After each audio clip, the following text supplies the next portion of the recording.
Now, successful inclusive education happened primarily through accepting, understanding, and attending to students' differences and all their diversity. Today, we are going to be shedding light on some of the learning disabilities that are common among school-going students but are not yet aware about it.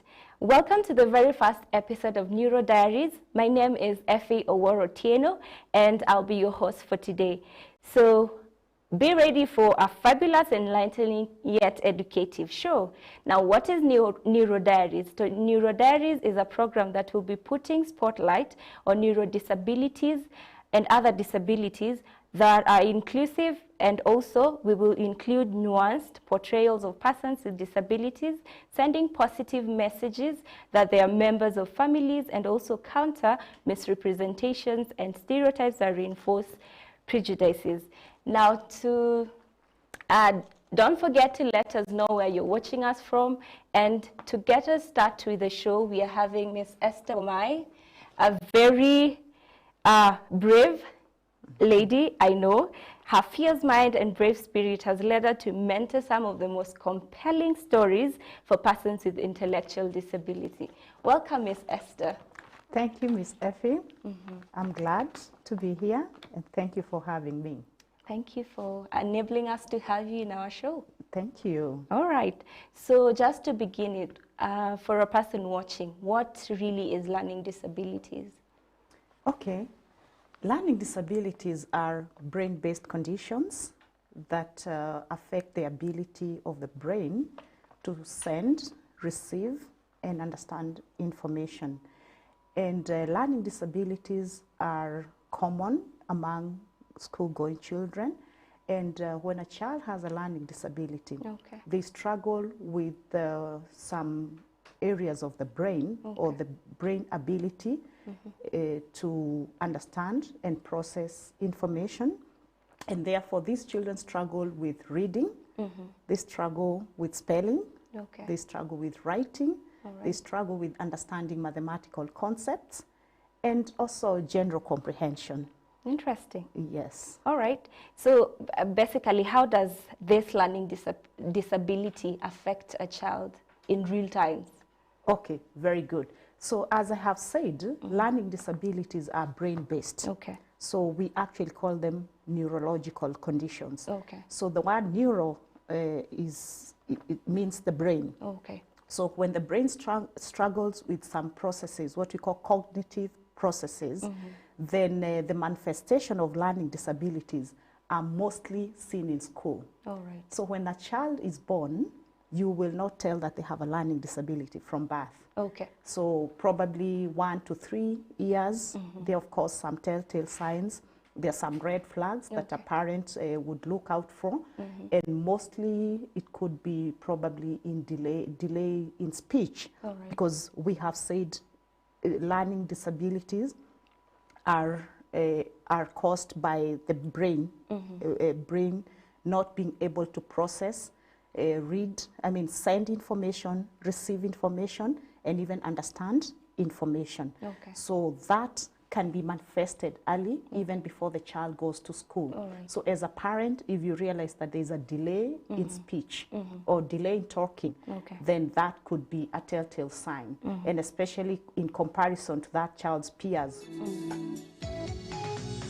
But now the real manifestation of learning disability, just like the word suggests, will be discovered once the child goes to schools. Because it's about now the learning. All right. Yes. Interesting. So just for somebody who doesn't know what, there are types of different learning disabilities, right? So just for someone who has never come across this the ones that are common, what are some of the types of learning disabilities that people are aware of as at now? Okay, very good question. So actually, to begin with the term learning disability itself, this is an umbrella term. But now we have specific learning disabilities that are quite common. And I think the most common and the most prevalent specific learning disability is a condition called dyslexia. All right. So dyslexia, in simple terms, is a reading disability because it affects the brain's ability to be able to understand the written information, and that's how come the students or the children will struggle with reading. When a child is struggling in reading, because it's about the language, dyslexia affects the language, the acquisition of language skills, but the most prominent being the reading.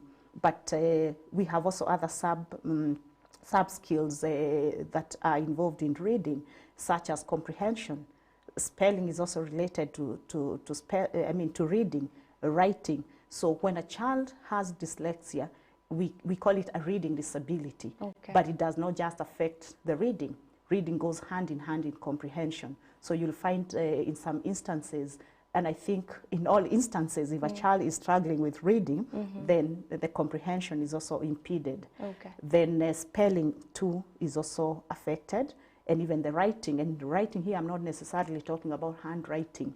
Even the creative writing, where the student also has inability to put their ideas and thoughts into writing, into creative writing. So there are many nuances of dyslexia on how it presents itself, but basically it's a reading disability. So that is one of the most common and most prevalent type of learning disability. So the other one is called dyscalculia. Wow, okay. Yes, and that has got to do with calculations, just as the name suggests. And this is, again, the brain's inability to understand mathematical concepts. So children with dyscalculia will struggle even with basic number operations, from recognition of numbers.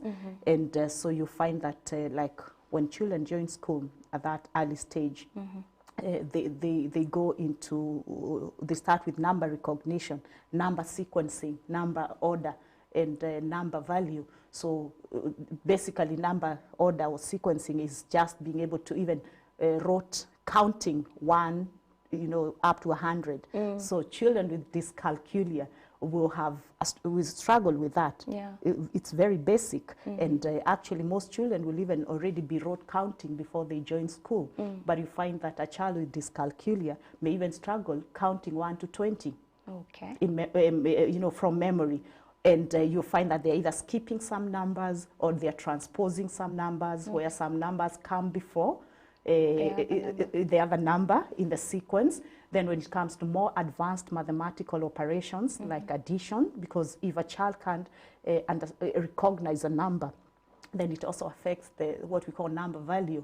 So like if it's number 1, what does it represent? It represents 1 cup. If it's number 2, 2 cups. So if you ask the child, bring 2 cups. So are they able to tell what's the value of 2? So if that process is also affected, it affects the number operation. So you'll find that even simple additions will be a struggle. Simple multiplication, division, subtraction. And again now, dyslexia and dyscalculia always, mostly they co-occur. So you'll find again, because I talked about dyslexia being a reading disability, being inability to process information. Again, as the child is advancing in their number recognition and mathematical concepts, there's what we call the word problems, where there's a statement where the child needs to read that statement, like John has 3 mangoes, and how many mangoes will each, if he has 4 friends, how many mangoes will each friend has? So just now processing that statement and being able to figure out what number operations to carry out, whether it's addition, division, that becomes really a struggle. So dyscalculia, again, the second top learning disability. We also have another learning disability called dysgraphia. So you realize they're all this. This actually is a prefix that means inability to do something. So dyslexia is this means inability. Lexia has got to do with language. So somebody with dyslexia has inability to process or understand language. Yeah. Dyscalculia, inability to do calculations. Dysgraphia Yeah. is, again, graphia is graphics, writing. So if someone who has dysgraphia struggle with handwriting. Yeah. So handwriting here, we are talking about letter formation. We are talking about how do you see, like if a child is using an exercise book, a ruled exercise book, there's a way the letters are formed. We have the ascending letters, we have the descending letters, we have those ones that are in between.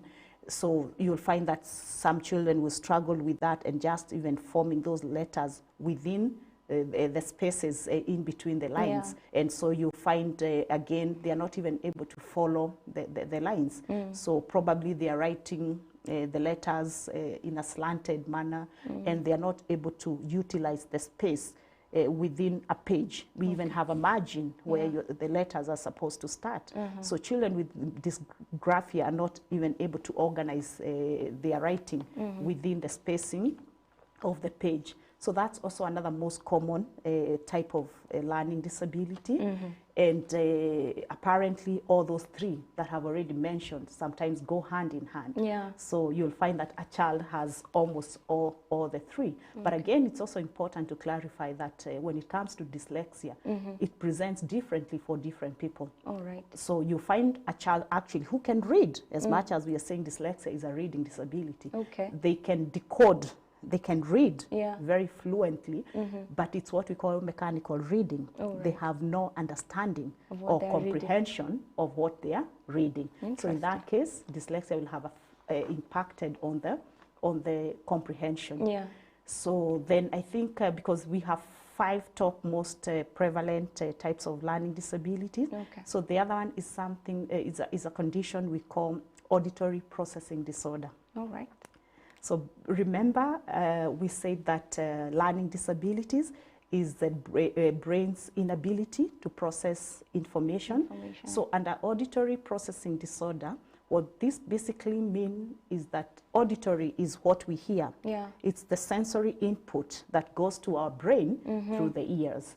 So when a child has a problem understanding information that they are receiving through their auditory sense, the hearing sense, and sent to the brain, then there's a problem because, and here we are actually not talking about a hearing problem. We are not talking about a hearing impairment. They can clearly hear. They can clearly hear, but what they're hearing is actually not what is being said. Okay. So what they will hear, or rather what is being said, Yeah. and what is being sent to the brain, there's a disconnect. So the brain will end up receiving inaccurate information because we have an auditory processing challenge. Okay. So I don't know whether I'm making myself clear. So the child can actually hear what you're saying, Yeah. but they are understanding something totally different Yeah. from what you have said, and what they have understood, which may be inaccurate information, is what is sent to the brain. Okay. So the brain will end up processing the wrong information. Okay. And that will affect learning because remember, like in school, the teachers talk, they Yeah. explain the topics, they'll explain the points. Yeah. But if the child has an auditory processing disorder, the brain will not be processing the correct same. information that the teacher is presenting. Yeah. And finally, we also have what we call the visual processing disorder, and similar to the auditory processing disorder, where now this has got to do with the sight. Yeah. So the sensory input through the eyes, the sight, what the child is seeing, and what is being sent to the brain, there's a disconnect. Yeah. So and again, this is not a sight issue, it's not a sight impairment.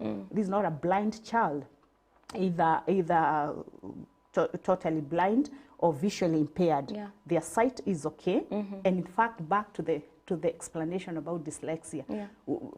we probably will be looking at what is dyslexia and what is not. Yeah. one of the things we say that is that dyslexia is not caused by a sight problem or a hearing problem. So a visual processing disorder is not a visual impairment problem. Okay. So the sight is okay, but whatever the child is seeing, either on the book as they read, on the board, the brain sees something totally different from what is written. And so therefore will send the wrong information to the brain and end up processing the wrong information. So, and that definitely will impact negatively on learning. Interesting. Yes. So for a parent, maybe they're at home wondering, with all these challenges, how is it that my child, you probably spotted that your child has one of this type of learning disabilities. So maybe just to ask you, how do you think the teacher down in the village will be able to help a child that is having these challenges in processing and comprehending information? Okay.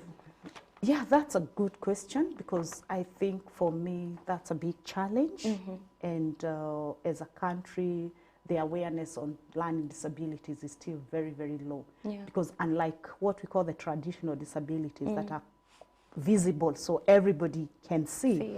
And again, the government has invested quite a lot on interventions for the traditional disabilities, because we have we have schools, we have vocational training centers for persons with traditional disabilities. But the learning disabilities, it's like we are treating them like emerging issues, that they are issues that are new. And so you realize we are a bit late as far as the interventions are concerned. And so we are actually still playing catch up. Okay. But we have made some strides, because like government has now installed units in different regular schools for integration.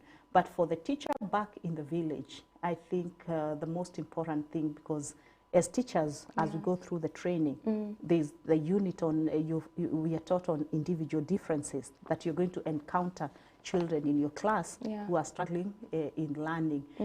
So they may not have the in-depth knowledge on learning disabilities.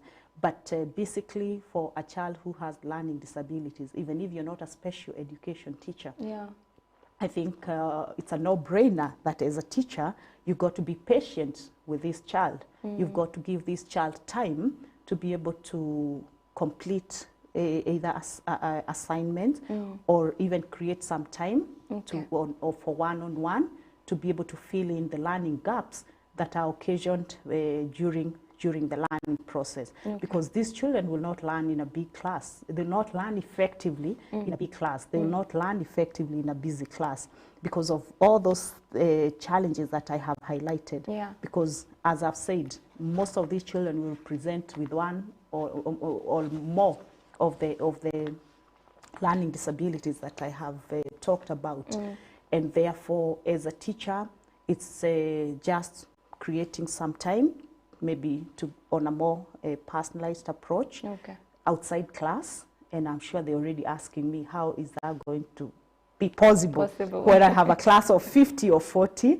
Yeah, I know it's a daunting task, but it's still very possible. So basically, it's just trying to level the playing ground for this child. And how do you level the playing ground? You level the playing ground by, first of all, if you give, let's say, homework or even just CITWA classwork, if you expect the other children to complete this in 10 minutes, add 5 minutes to the one who is struggling.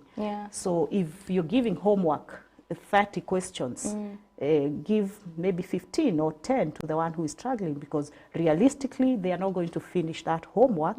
Or if they are going to finish that homework, they'll have spent the whole night working on that homework. So it's just basically what we call differentiation and accommodations. And under differentiation, again, in most cases, children with learning disabilities are not at grade level. So if it's a class 1 child, they are still maybe at kindergarten level. If it's a class 3 child, probably they're at grade 1 level. So what does that mean? If a child is at grade 1 level, it doesn't make sense to give them grade 3 level work. So you've got to differentiate the work that you're giving this child, that it is grade appropriate. And I'm sure some are already asking then, why is the child in grade 3 if they're at grade 1 level? Shouldn't they repeat? Should they be at grade 1? Which occasionally happens. Not occasionally. It is happening all the time. Yeah. And it's very unfortunate because I keep saying repeating does not solve the problem.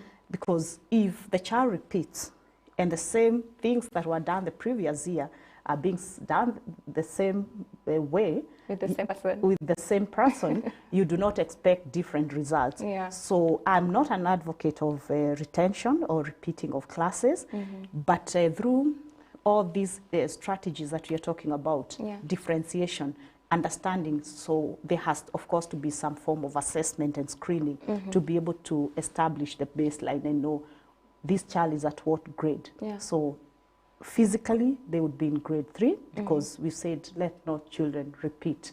Let them move with their peers. There are benefits of children learning with their peers because I can tell you we have so many kids who are dropping out of schools or who are very frustrated in schools because they have been made to repeat. And the young children who come after them keep catching up with them and actually even leaving them behind. Yeah. So it does not help. So let's have the child moving on. It doesn't matter that they are not at the grade level, but with accommodations and differentiations. And now I think CBC is coming to address some of those challenges because the focus now is not only on academics. So there are also other pathways that the child will be pursuing, and you find that these children are very talented in other areas, non-academic areas, the spatial skills. And so that, I think, will definitely be able to address this issue of repeating. Okay. Yeah. Interesting. I love that you mentioned the fact that teachers need to learn how to accommodate each and every student according to their ability. So again, to the parent, now not to the teachers, to the parent back at home that is thinking their child is probably struggling, at what point, or is there any point where a child can be diagnosed with a certain learning disability? Very good question. Yeah. And I think for me that's where it all begins. Yeah. That the child needs to be assessed so that the parent or the teachers can identify the root cause of why the child is struggling in learning. So you've asked whether there's a specific time or maybe age when a child should be assessed. So ideally, best practice demand that at kindergarten level, all children are put through what we call universal screening for any child who would be at risk of learning disabilities. And actually, this is something that should be done yearly. But unfortunately, as a country, we are not at that level yet. So we do not have universal screening or universal assessment for children, either at kindergarten or whatever level. So what mostly happens is that it's what we call adopt a wait and fail approach. So as I said, there will already be red flags. So even as a parent, you're already seeing my child is not developing at the same rate as other children. So if maybe this child is not even the firstborn and the other children or a child before them, definitely now the parent has the benefit of comparing the developmental milestones of the two children. So even if not, again, comparing the child with their own, I'm sure their neighbors' kids or they have friends who they got the babies together, and so she can compare the peers of this child, and they are able to tell that there are all these challenges. But again, what is happening is that once the child joins school and this struggle starts manifesting, there's a tendency of parents and teachers to want to give it time.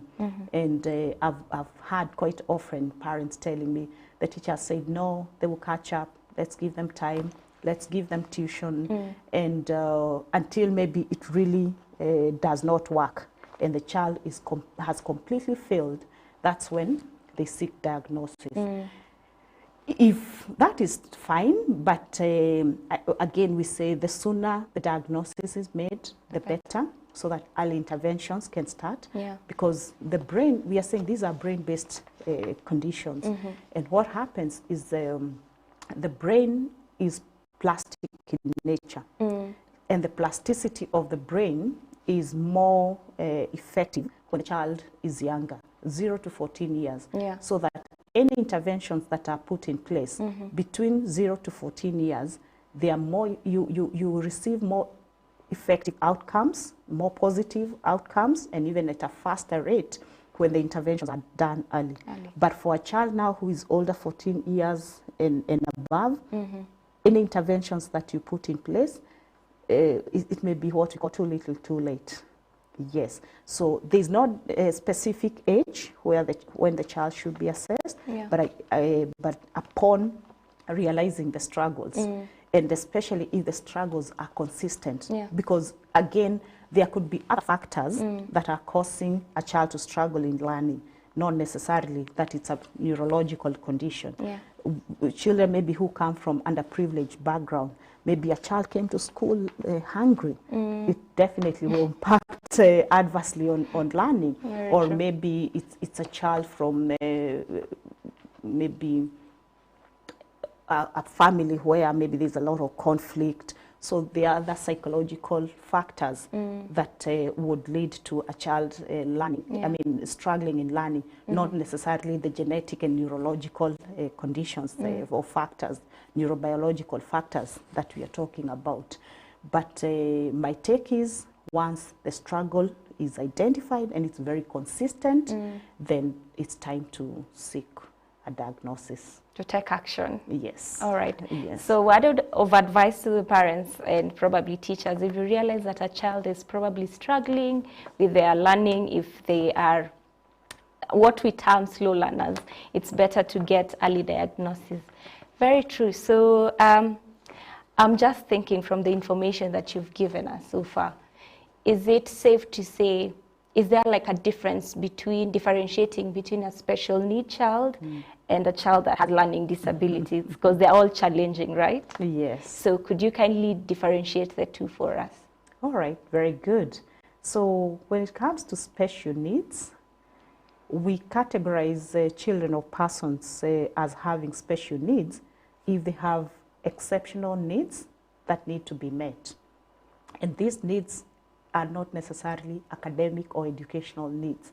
So for instance, I've just said, if a child comes from an underprivileged background, what we term as a poor background, and maybe they come to school hungry, and they have all these struggles, even meeting the needs or the resources that are required, the learning resources that are required for effective learning, that's already a special need. We have street children, and they end up in school. So those are also children who have special needs. We have sick children, children with health conditions. So that's also a special need. We have children who come from conflict prone areas, like areas that are prone to banditry and all that. And these children have seen their parents maybe being, being attacked, others being, killed, and definitely that takes a toll on their mental health. Yeah, so definitely that's also a special need. And so what are we saying is that as teachers, it's important to know the background of your learners and know whether there are things that could be affecting them that would definitely impact on their learning. So again, even special educational needs or learning disability is also a special need. So and we actually have the term special educational needs and special needs education. So those are two different terms, but people use them interchangeably. But learning disability, I would say it's a form of a special need. So children with learning disabilities will be categorized under special needs in the context of education. Interesting. Yes. We are going to be going on a short break. When we come back, we are going to talk about some of the legislations that Kenya has set apart for persons with learning disabilities.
We often ask ourselves, what are some of the secrets behind success? And how do people become successful in business? Be sure to catch Money Monday to learn habits of a millionaire's mind and how you can apply them to your advantage. We shall bring you bold entrepreneurs with the most important lessons, hoping that you will find your inspiration and motivation for your journey towards success. Join me each and every single Monday from 9 to 10 a.m. only on DGTV #Demarcating Our Domain.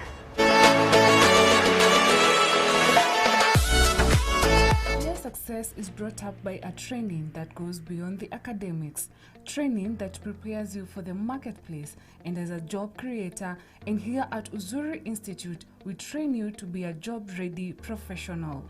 Over the years, we've done research to identify what works in the job market and what doesn't. And with our team of qualified trainers, we continue to produce graduates who are highly qualified.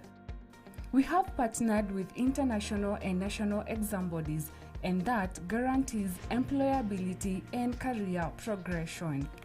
Prepare for the future by applying for our current intake. We offer courses in cosmetology, hair and beauty, fashion and interior design, tourism and travel management, electrical and electronic engineering, ICT and ICDL, hospitality management, and journalism and mass communication. You can visit our offices in Thika and Machakos. Thika main campus is located at Haile Selassie Road, opposite Thika School for the Visually Impaired. Machakos campus at KIE Building, 2nd floor along AIC Bomani Road. For more information, call Thika main campus at 0723 560 867 or 0700 455 435. Machakos campus at 0715 603 362 or 0781 908 822. Uzuri Institute, shaping careers, directing purpose.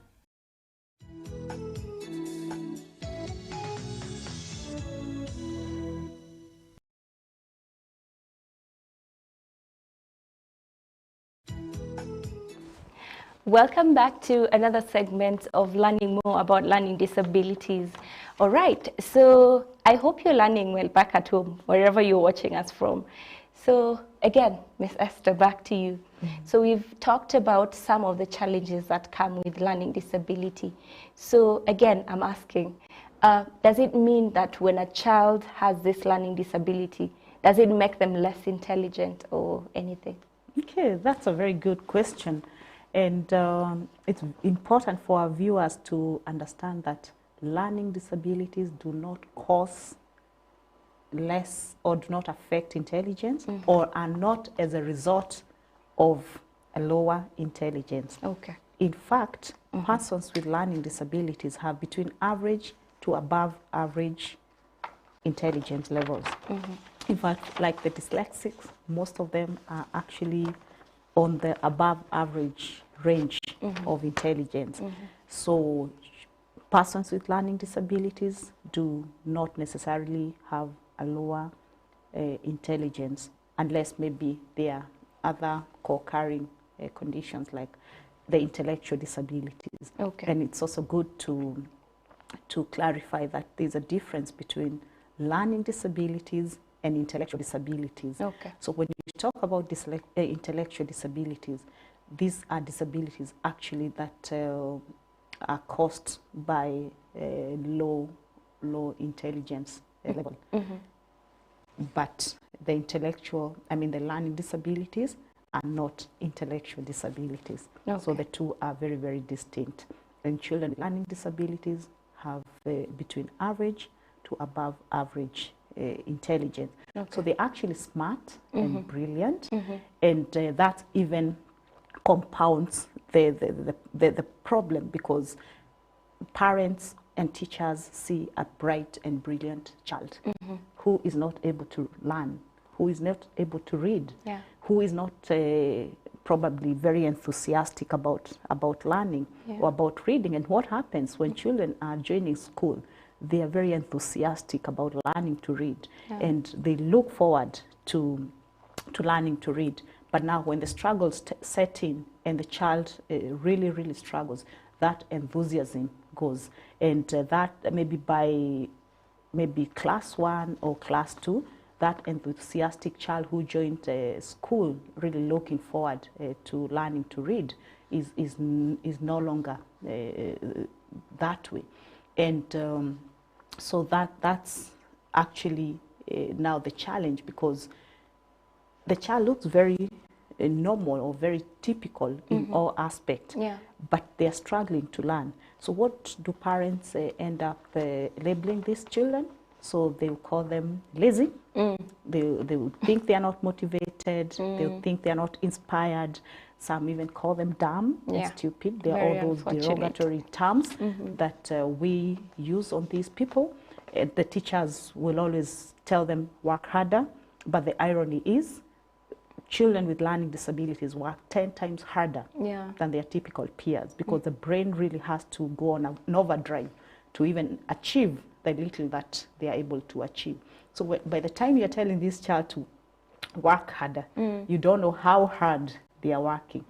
I have students who actually will sweat when they're reading. They sweat profusely. So that tells you how overworked the brain is. So that's usually now the discrepancy between achievement, the intelligence, and achievement. Okay. Yeah. All right. I think it's also good to mention that children with learning disabilities are very creative.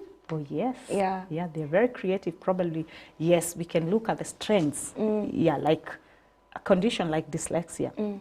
We actually, persons with dyslexia have termed their dyslexia as a gift. In fact, there's a certain princess, name withheld, and recently she was expectant, and her husband too is dyslexic, and she said she's praying that their children will be dyslexic. Wow. Why? Because of the superpowers and the strengths that come with dyslexia. So creativity, they are very, very creative. They are most of them are good innovators. They are good inventors. They are very good in entrepreneurial skills. And they think outside the box. And why do they think outside the box? It's because of their personal challenges. We've said they struggled with reading. So if you give them a text to read that is full of words and sentences and paragraphs, you've lost them. But if the same information is presented graphically and visually, they will be able to connect the dots and comprehend the information that is being passed on. So in a bid to address and to circumvent their own problems and sidestep their own problems, they come up with innovations and inventions that will help them deal or cope with their learning issues. But now those inventions and innovations end up benefiting the world. So they are very, very creative. So most of them will end up actually going into careers that involve creativity. So they'll be artists, there will be designers, there will be architects. They're also very good in sports. They really excel in hospitality. They make the best chefs. If you didn't know, Jimmy Oliver, a celebrated chef in the UK, is dyslexic. And he's doing an amazing work mentoring upcoming dyslexic chefs. They're into fashion. That's another area, fashion and design, that we really, really excel in. So anything that involves creativity, as you have rightly put it, that is their area and their strength.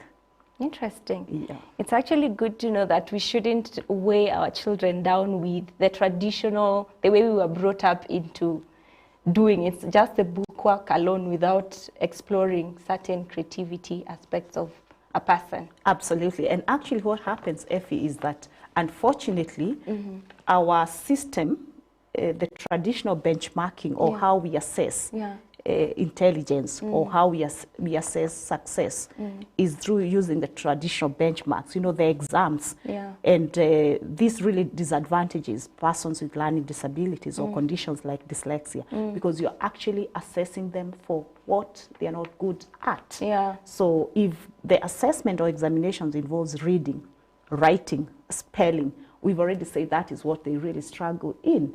But supposing you now assess them in their creativity, assess them in their inventions, assess them in the areas that they are really good at, and not condemn them as academic failures because they can't read and write, but you completely ignore the other skills. And in fact, the irony is that the dyslexic skills, I mean the skills that persons with dyslexia and other learning disability possess are the 21st century skills that the world is looking for. Very true. Photography, videography. Imagine, and I'm not saying the cameraman in this room are dyslexic, but imagine if we didn't have people in creativity. Yeah. So they are really contributing to the economy of the world. And those countries that have appreciated these people and their strengths and skills are actually intentionally looking out for them and hiring them. Yeah. There's a report that was done by Ernst & Young, UK, and it was a survey on the value of dyslexic skills in the workplace. And the summary of that report, the conclusion of that report is that any organization that does not hire dyslexic brains is Missing out. is missing out. So it's good that and I think, again, I keep referring back to the CBC, the new system that I feel will really give reprieve to children who are struggling in learning but highly talented in other areas. Okay. Yes. All right.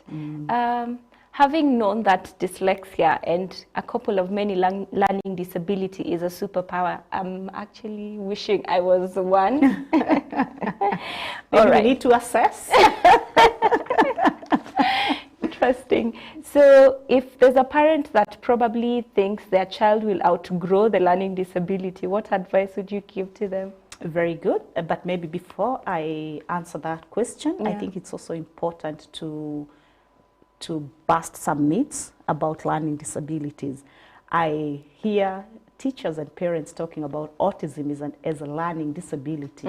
So autism, Down syndrome, cerebral palsy, they are not learning disabilities, Yeah. but they could cause learning disability. Yeah. So a child born with autism may have, may be comorbid with a learning disability. Comorbidity means conditions that will occur together, co-occur together. So actually, like autism, there's a very high prevalence of autism co-occurring with a learning disability like dyslexia. Okay. Or other disorders. We'll talk about autism another day. Okay. Yes. So back to your question. So remind me, what was the question about? If there's a parent that thinks their child will probably someday outgrow a learning disability. Yes. I get asked that a lot in my profession. And so a parent will ask me, so once I enroll my child in your school and start the intervention, so how long should I expect the condition to have gone? And the answer is neurological, brain-based conditions are lifelong conditions. Yeah, they're lifelong conditions. So it's not a disease. Let's start there. So there's no cure. Yeah. So they are lifelong conditions, and they do not go away with age or even with medication or interventions. Yeah. It's just now management through interventions. All right. Yes. Interesting. I feel like we haven't tackled most of the questions, but because of time, I'm going to give you a chance to speak to this camera and give a message or a word of encouragement to a parent, a caregiver, or a teacher, or probably the child, a message in regards to them noticing that they have a learning disability. All right, very good. I think my parting shot will be first to the parents, and I want to address you parent out there who would be suspecting that your child has a learning disability, maybe based on the information that we have given this morning, or you're already aware your child has already been diagnosed, it's an old diagnosis or a new diagnosis, my inspiration to you this morning is that learning disability is not a death sentence, and it's not all gloom and doom.